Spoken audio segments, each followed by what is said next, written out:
Hello बच्चों, कैसे हैं आप सब। आई होप आप अच्छे होंगे। Welcome to my YouTube channel राष्ट्र वाली क्लास में आपका स्वागत है। आज हम लेके आए हैं आपके सामने क्लास 12 हिंदी मीडियम का सेकंड चैप्टर, जो एक रिवाइज सिलेबस है जिसका हम रिवीजन करने वाले हैं। तो जो भी बच्चे मेरे चैनल पर नए हैं वो चैनल को लाइक सब्सक्राइब जरूर करें, ज्यादा से ज्यादा शेयर करें। तो चलिए हम स्टार्ट करते हैं बेटा हमारा चैप्टर। आज का टॉपिक है बेटा हमारा पुष्पीय पौधों में लैंगिक जनन। जी हाँ, पुष्पीय पौधे बेटा कौन से होते हैं? अनावृतबीजी पौधे जिनमें पुष्प लगते हैं। और लैंगिक जनन का मतलब क्या होता है? जिसमें दो भाग आपस में मिलकर नए वृक्ष के पौधे बनाने में भाग लेते हैं। ठीक है, तो हमारा पहला प्रश्न होता है लैंगिक जनन किसे कहते हैं। ठीक, तो लैंगिक जनन में लिखा लैंगिक जनन वह जनन है जिसमें विशिष्ट जनन इकाइयों का निर्माण होता है। किसका निर्माण हो रहा है? विशिष्ट जनन इकाइयों का। ठीक है, और असूत्रीय विभाजन का अनिवार्य रूप से होता है। जनन इकाइयों में कौन सा कोशिका विभाजन होता है? असूत्रीय विभाजन। ठीक है बेटा, ये युग्मक एक कोशिका या कभी कभी एक केंद्रक के बने हो सकते हैं। या तो ये एक कोशिका होते हैं युग्मक, ठीक है बेटा, जनन कोशिका एक कोशिका होती है, या फिर कभी कभी एक केंद्रक के बने हो सकते हैं। ये सूक्ष्मदर्शी होते हैं बेटा, एक कोश के समान भी हो सकते हैं और असमान भी हो सकते हैं। इस क्रिया में दो युग्मक बेटा, एक नर का काम करेगा और एक मादा का आपस में मिलकर एक कोशिका बनाते हैं, उसको क्या कहते हैं? जाइगोट। ठीक है बेटा, क्या बोलते हैं? युग्मज माना जाइगोट। इस क्रिया को हम लैंगिक जनन कहते हैं। ठीक है बेटा, तो वह क्रिया जिसमें दो अलग अलग जनक भाग लें, ठीक है, और दो अलग अलग युग्मकों का निर्माण करें, नर और मादा युग्मक, जो आपस में क्रिया करके क्या बनाता है बेटा? द्वितीय केंद्र, उसको हम क्या कहते हैं बेटा? लैंगिक जनन कहते हैं। ठीक है, आगे बढ़ते हैं बेटा। लैंगिक जनन के लाभ और हानि को स्पष्ट कीजिए। इसके बारे में पूछा जा रहा है लैंगिक जनन मतलब क्यों लैंगिक जनन की क्रिया होती है, इसके क्या फायदे हो सकते हैं, क्या लाभ हो सकते हैं और इसकी हानियां क्या हो सकती हैं। यहाँ पर हम सिर्फ और सिर्फ किसका डिस्कस करने वाले हैं बेटा? पौधों का। देखिए लैंगिक जनन के लाभ, पहला लाभ क्या बेटा? लैंगिक जनन में दो विभिन्न जनकों में अलग अलग जनक, अलग अलग भाग बनने वाले युग्मकों, युग्मक माने बेटा जन्म कोशिका का क्या होता है बेटा? संलयन होता है। संलयन वो आपस में क्या करते हैं बेटा? क्रिया करते हैं। दूसरा लाभ, लैंगिक जनन से बनी संततियों में अभी जायगोट बनेगा, जायगोट से क्या बनेगा? भ्रूण, भ्रूण से क्या बनेगा? नया जीव। उसे हम क्या संबोधन करते हैं बेटा? संतति से। तो संतति में नए गुणों की बनने की संभावना रहती है। तीसरा बेटा, इस पैनल से बनी संतति में तीव्र अनुकूलन की क्षमता होती है, क्योंकि उसमें दोनों तरीकों के लक्षण है और दोनों लक्षण क्या करते हैं? नए वातावरण में अपने आप को स्थापित करते हैं, जिसकी वजह से उसमें अनुकूलन क्षमता बढ़ जाती है। इसके बाद आती है बेटा हानियां।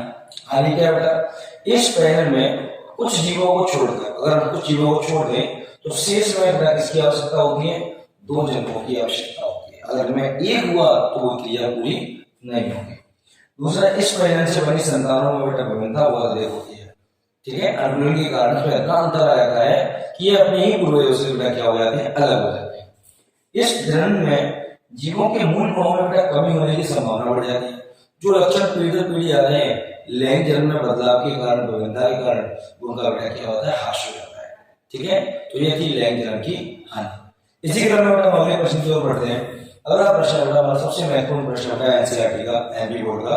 आईएमपी क्वेश्चन आप लगा लीजिए, आगे परीक्षा में जरूर पूछा जाएगा। अनिश्चित फलन क्या है? इसका अर्थ मैं तो लिखिए। अनिश्चित फलन, इसको अपन क्या बोलते हैं? पार्थिनोकार्पी। वैसे तो इंग्लिश वर्ड है पार्थिनोकार्पी, लेकिन कई सालों में ये हिंदी में पार्थिनोकार्पी के नाम से पूछा गया है और बच्चे काफी समय तक उसमें कंफ्यूज रहते हैं। तो हमने यहाँ दोनों लिख लिया बेटा, अनिश्चित फलन और पार्थिनोकार्पी। दोनों का मीन समझिए बेटा।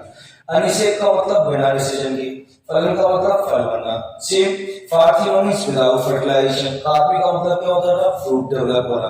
तो हमने एक सामान्यतः पुष्पीय पौधे में, अगर एक अपन नॉर्मल बात करते हैं, जनरल बात करते हैं अपन लैंगिक जनन की पौधों में, तो पुष्पीय पौधों में पहले होता है बेटा परागण।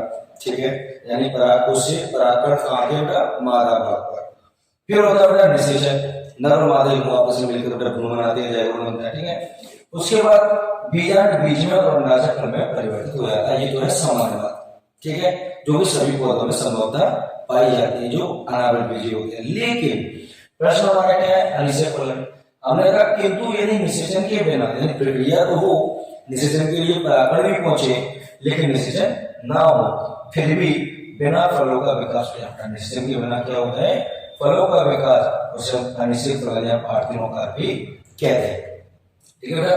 अब इसका महत्व की बात करते हैं, क्या महत्व है इसका। तो इसके कारण बीज रहित फल प्राप्त होते हैं बेटा। कैसे फल मिलते हैं, जिनमें बीज नहीं पाए जाते, ठीक है, और उन्हें खाते समय बेटा अच्छा लगता है। दूसरा ग्रीन हाउस, जहाँ पर परागण वाले माध्यम उपलब्ध नहीं होते।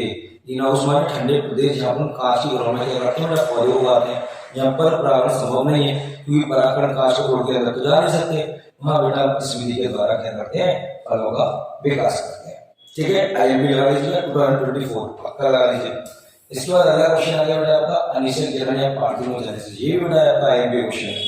इन दो में से एक तो पक्का 100% आना है। इसमें भी 2024 लगा लीजिए बेटा 100% श्योरिटी के साथ। ठीक है, तो अनिश्चित किरण भाई कहानी बेटा इसकी। अनिश्चित माने विदाउट फर्टिलाइजेशन, ठीक है बेटा, बिना निषेचन के और जन्म माने नए बीज का निर्माण। बीज का मिश्र पौधा होता है बेटा, ऐसे पार्थिव बिना विदाउट फर्टिलाइजेशन जेनेसिस फॉर्मेशन। ठीक है, तो समानता भ्रूण का विकास निषेचन के बाद होता है, हमें पता है समानता किससे होता है बेटा, अंडकोशिका से। लेकिन कभी कभी किन्हीं कारणों से ये निषेचन असफल हो जाता है। प्रक्रिया तो होती है बेटा, लेकिन निषेचन कैसा होता है, असफल। और अनिषेचन अनिषेचन का क्या बन जाता है, भ्रूण। बिना निषेचन के भी अगर भ्रूण बन जाता है तब बेटा अनिषेचन अनिषेचन